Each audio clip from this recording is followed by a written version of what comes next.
PC dah juga. Boleh main tau. Cuba dia tahu tau. Kalau ini. Mai, bang. Apa?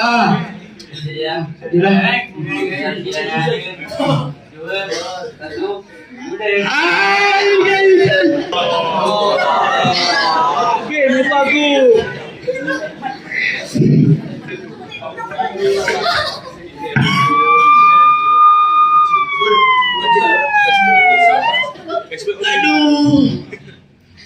Hello, saya Inspektor Samsul. Saya nak melaporkan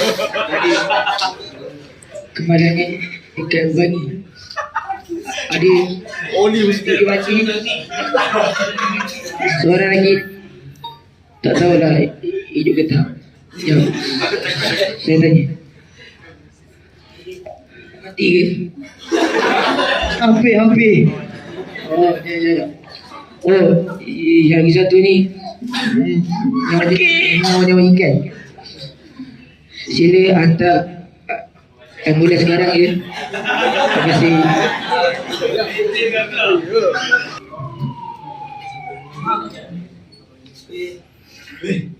Mana anak aku? Ibu. Ayah.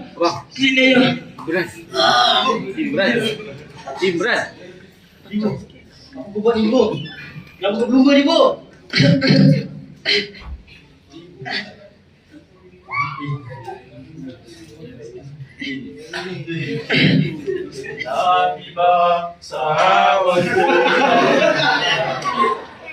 Belum mati gijik. Belum tiba. Ayah. Dia mau minta maaf. Mak pun sama. Dia mau minta maaf.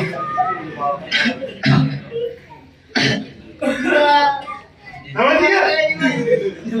Dah mati tadi. Amin.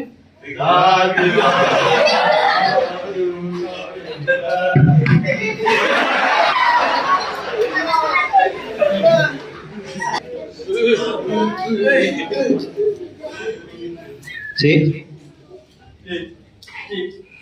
Bini saya dik. Oh, sorry. Cik. Nangis pun dah tak ada guna lagi. Benda pun dah mati dah.